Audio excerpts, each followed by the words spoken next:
ಗುರುಗಳು ಆದಂತ ಆಲಂಗೂರು ಶ್ರೀನಿವಾಸರವರ ಪುತ್ರಿಯಾದಂತ ಡಾಕ್ಟರ್ ಭವಾನಿ ಅವರೇ, ತಾಲೂಕ್ ಪಂಚಾಯತಿ ಮಾಜಿ ಅಧ್ಯಕ್ಷರು, ನನ್ನ ಸ್ನೇಹಿತರು ಆದಂತ ಶ್ರೀನಿವಾಸ ರೆಡ್ಡಿ ಅವರೇ, ರಘುಪತಿ ಅವರೇ, ನಾಗಮಂಗಲ ಶಂಕರಪ್ಪನವರೇ, ನಮ್ಮ ಶಂಕರಣ್ಣವರೇ, ನರಸಿಂಹರೆಡ್ಡಿ ಅವರೇ, ಮತ್ತೆ ನಮ್ಮ ಇನ್ನೊಬ್ಬ ಎತ್ತು ಸ್ವಲ್ಪ ನಾವಿಬ್ರು ಜೋಡಿ ತಿಂಗಳು ಇದಾಗ್ಬಿಟ್ಟಿದ್ದೀವಿ. ಇಲ್ಲಿ ಎರಡೂ ಕ್ಷೇತ್ರದಲ್ಲಿ ನಮ್ಮಿಬ್ಬರನ್ನ ಗೆಲ್ಲಿಸಿ ನಮ್ಮ ಪಶ್ಚಿಮ ಕ್ಷೇತ್ರದ ಅಭ್ಯರ್ಥಿಯಾದಂತ ನಮ್ಮ ಸಾಮೇಗೌಡ್ರೆ,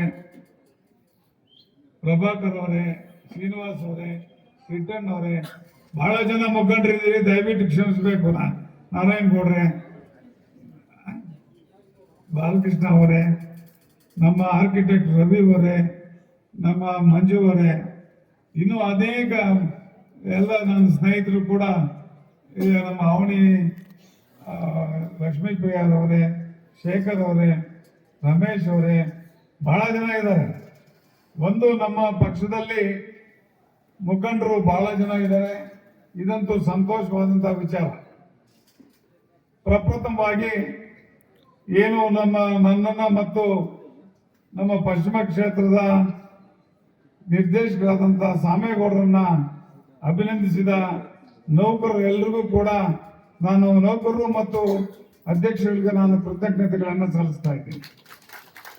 ಹಾಗೇನೆ ನನ್ನ ಹುಟ್ಟಿದ ಹಬ್ಬಕ್ಕೆ ಶುಭಾಶಯಗಳನ್ನು ತಿಳಿಸಿದ ಎಲ್ಲರಿಗೂ ಕೂಡ ನಾನು ಅಭಿನಂದನೆಗಳನ್ನ ಕೃತಜ್ಞತೆಗಳನ್ನು ಸಲ್ಲಿಸ್ತಾ ಇದ್ದೀನಿ. ಬಂಧುಗಳೇ, ಈಗಾಗಲೇ ಸಮಯ ಆಗಿದೆ, ಆದರೂ ಹೆಚ್ಚಿನ ಸಮಯ ತೆಗೆದುಕೊಳ್ಳದೆ ಕೆಲವೇ ಒಂದು ವಿಚಾರಗಳನ್ನ ತಮಗೆ ತಿಳಿಸಿ, ನಮ್ಮ MP ಅವರು ಮಾತಾಡಿದ ನಂತರ ತಾವೆಲ್ಲರೂ ಕೂಡ ಒಂದು ಊಟವನ್ನ ಇಲ್ಲಿ ಸವಿದು ಹೋಗ್ಬೇಕು ಅಂತ ನಿಮ್ಮೆಲ್ಲರಲ್ಲಿ ಒಂದು ಪ್ರಾರ್ಥನೆಯನ್ನ ನಾನು ಮಾಡ್ತಾ ಇದ್ದೇನೆ. ಬಂಧುಗಳೇ, ರಾಜಕೀಯದಲ್ಲಿ ಬಹಳ ನಿಮ್ಗೆ ಗೊತ್ತಿರೋ ರೀತಿಯಲ್ಲಿ ಸುಮಾರು 40 ವರ್ಷಗಳಿಂದ ಕೂಡ ನಾನು ಮುಳಬಾಗಿಲು ತಾಲೂಕಿನಲ್ಲಿ ಓಡಾಡ್ತಾ ಬಂದಿದ್ದೇನೆ. ಅನೇಕ ರಾಜಕೀಯ ಗುರುಗಳನ್ನು ಕೂಡ ಹೊಂದಿದ್ದೇನೆ. ಅದರಲ್ಲಿ ಬಹಳಷ್ಟು ಮುಖ್ಯವಾಗಿ ಹೇಳಬೇಕು ಅಂತಂದ್ರೆ ಬೀರೇಗೌಡರು, ಮತ್ತೆ KV ಶಂಕರಪ್ಪನವರು, ಮಂಡಿಕಲ್ ವೆಂಕಟೇಶ್ ಅವರು, ತದನಂತರ ನಮ್ಮ ಧೀಮಂತ ನಾಯಕರಾದಂತ ಆಲಂಗೂರು ಶ್ರೀನಿವಾಸ್ ಅವರು, ಮತ್ತೆ ನಮ್ಮ ಗುರುಗಳಾದಂತ ಆರ್ ವೆಂಕಟರಾಮಯ್ಯ.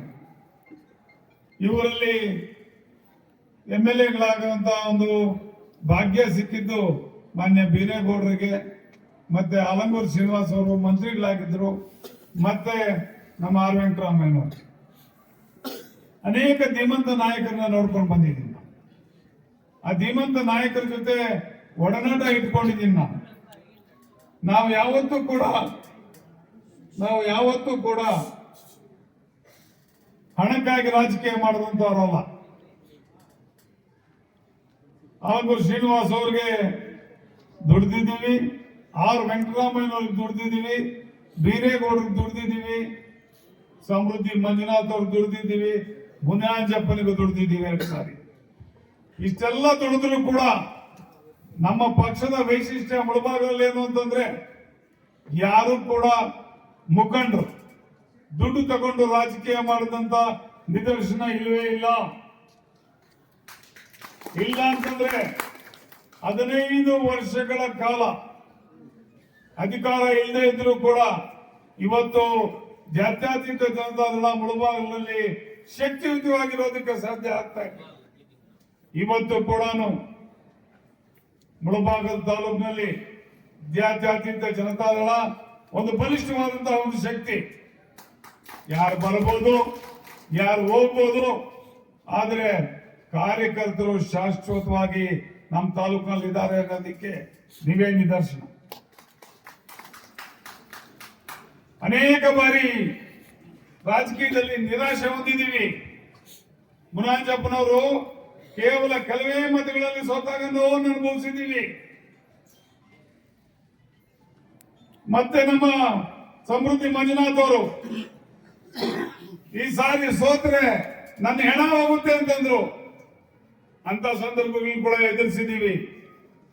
ನಿಮ್ಮ ಹೆಣ ಹೋಗದಾಗೆ ನಿಮಗೆ ಕೆಲವನ್ನ ನಮ್ಮ ಕಾರ್ಯಕರ್ತರು ಕೊಟ್ಟಿದ್ದಾರೆ. ನೀವು ಆಡಿದ ಮಾತಿಗೆ ನೋವಾಗಿ ನಮ್ಮ ಕಾರ್ಯಕರ್ತರು ನಿಮ್ಮ ಬೆನ್ನೆಲುಬಾಗಿ ನಿಂತು ನಿಮಗೆ ಜೀವ ಕೊಟ್ಟಿದ್ದಾರೆ. ನಮ್ಮ ಕಾರ್ಯಕರ್ತರು ಮನಸ್ಸು ಮಾಡಿದ್ರೆ ಏನ್ ಬೇಕಾದ್ರೂ ಮಾಡ್ತಾರೆ ಅನ್ನೋದಕ್ಕೆ ನಿಮ್ಮ ಗೆಲುವೇ ಸಾಕ್ಷಿ. 35,000 ಓಟಲ್ಲಿ ನಿಮ್ಮನ್ನ ಗೆಲ್ಲಿಸುತ್ತೆ.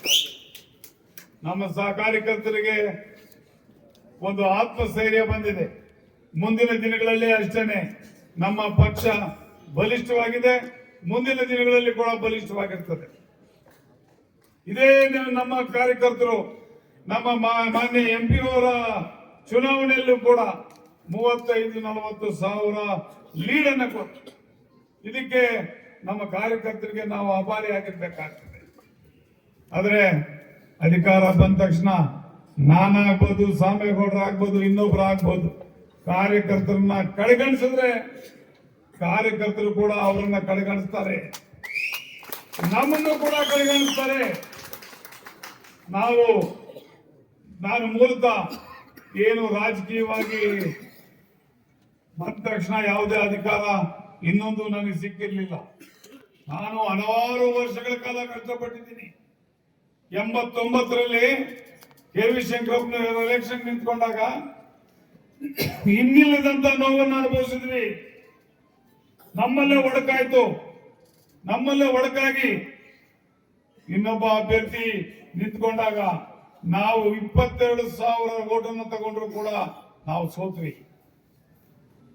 ಆದರೂ ಕೂಡ ಎದೆ ಹೊಂದಿಲ್ಲ. ಆ ಸಂದರ್ಭದಲ್ಲಿ ಮಾನ್ಯ KV ಶಂಕರಪ್ಪನವರು ಮತ್ತೆ ಮಣಿಕಲ್ ವೆಂಕಟೇಶ್ ಅವರು, ನಮ್ಮ ಆಲಂಗೂರು ಶ್ರೀನಿವಾಸ್ ಅವರು ಬಂದ ನಂತರ ಅವರನ್ನ MLA ಮಾಡಿದ್ರು. 3,000 ಓಟಲ್ಲಿ ಅವರ ಗೆದ್ದಿದ್ದಂಥದ್ದು. ಆಗ ಶೇಷನ್ ಅವರು ಆಗ ಏನ್ ಮಾಡ್ತಾ ಇದ್ರು ಅಂತಂದ್ರೆ ಒಂದೇ ಒಂದು ಕಾರ್, ನಮಗೆ ಯಾವುದೇ ರೀತಿಯ ಕಾರುಗಳಿರ್ಲಿಲ್ಲ. 2 ವೀಲರ್ ಅಲ್ಲಿ ಕ್ಯಾನ್ವಾಸ್ ಮಾಡ್ತಾ ಇದ್ವಿ.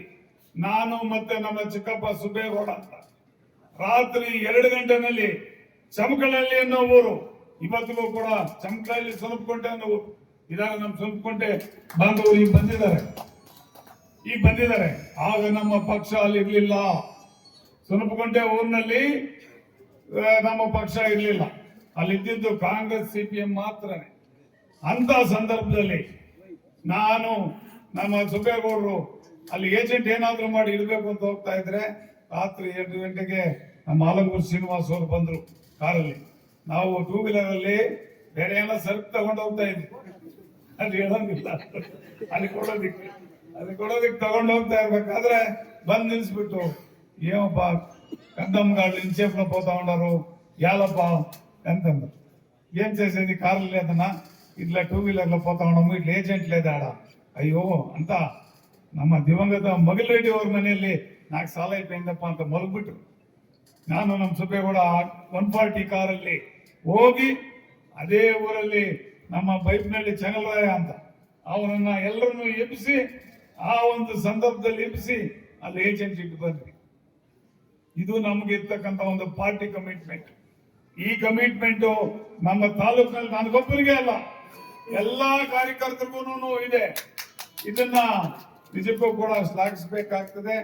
ಮುಂದಿನ ದಿನಗಳಲ್ಲಿ ಇನ್ನೇನು ZPTPS ಎಲೆಕ್ಷನ್ಗಳು ಬರ್ತಾ ಇದೆ, ಅವೆಲ್ಲ ಕೂಡ ಒಗ್ಗಟ್ಟಾಗಿ ನಮ್ಮ ಅಭ್ಯರ್ಥಿಗಳನ್ನು ಕೂಡ ಗೆಲ್ಲಿಸಬೇಕಾಗ್ತದೆ.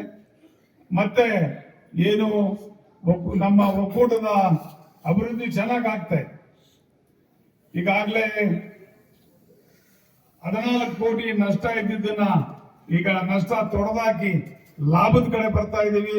ಹತ್ತಿರದಲ್ಲೇ ಮ್ಯಾಟ್ಗಳನ್ನ ಕೊಡಬೇಕು, ಮತ್ತೆ ಚಾಪ್ ಕಟರ್ಸ್ ಅನ್ನ ಕೊಡಬೇಕು, ಮತ್ತೆ ಹಾಲು ಕರೆಯೋ ಮಿಷಿನ್ ನ ಕೊಡಬೇಕು ಅಂತೇಳಿ ತೀರ್ಮಾನ ಮಾಡಿದ್ವಿ. ಅವು ಕೂಡ ಈಗ ಹತ್ತಿರದಲ್ಲೇ ಅವನ್ನೆಲ್ಲ ಕೂಡ ಕೊಡುವಂತ ಒಂದು ಕಾರ್ಯಕ್ರಮವನ್ನ ನಾವು ಹಾಕೊಳ್ತಾ ಇದ್ದೀವಿ. ನಮ್ಮ ಇದಕ್ಕೆ ನನ್ನ ಸ್ನೇಹಿತರಾದಂತಹ ಸಾಮೇಗೌಡರು ಕೂಡ ನನಗೆ ಸಂಪೂರ್ಣವಾದಂತ ಒಂದು ಸಹಕಾರವನ್ನು ನೀಡ್ತಾ ಇದೆ. ನಮ್ಮ ಒಂದು ಜಿಲ್ಲೆನಲ್ಲಿ JDS ವತಿಯಿಂದ ನಾವು 4 ಜನ ಗೆದ್ದಿದ್ದೀವಿ. 4 ಜನ ಕೂಡ ಇಲ್ಲೇ ಇದ್ದೀವಿ.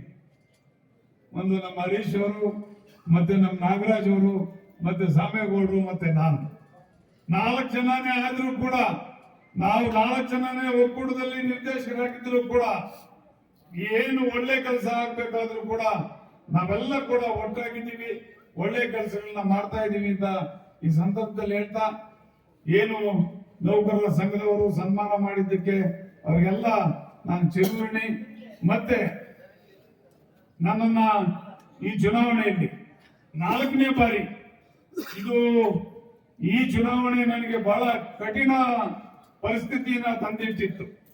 ಆದ್ರೂ ಕೂಡ ಕಠಿಣ ಪರಿಸ್ಥಿತಿ ಇದ್ರೂ ಕೂಡ ನನ್ನನ್ನು ಜಯಬೇರಿ ಬಾರಿಸಲಿಕ್ಕೆ ಕಾರಣರಾದಂತ ನಿಮ್ಗೆಲ್ಲರಿಗೂ ವಂದಿಸಿ, ಮುಂದಿನ ದಿನಗಳಲ್ಲಿ ನಿಮ್ಮ ಸೇವೆ ಮಾಡೋದಕ್ಕೆ ಇನ್ನ ಹೆಚ್ಚಿನ ಶಕ್ತಿ ದೇವರು ಕೊಡ್ಲಿ ಅಂತ ಕೇಳ್ಕೊಳ್ತಾ, ನಿಮ್ಗೆಲ್ರಿಗೂ ಒಳ್ಳೇದಾಗ್ಲಿ ಅಂತ ಹೇಳ್ತಾ ನಾನು 2 ಮಾತನ್ನ ಮುಗಿಸ್ತಾ ಇದ್ದೇನೆ. ಜೈ ಹಿಂದ್, ಜೈ ಕರ್ನಾಟಕ.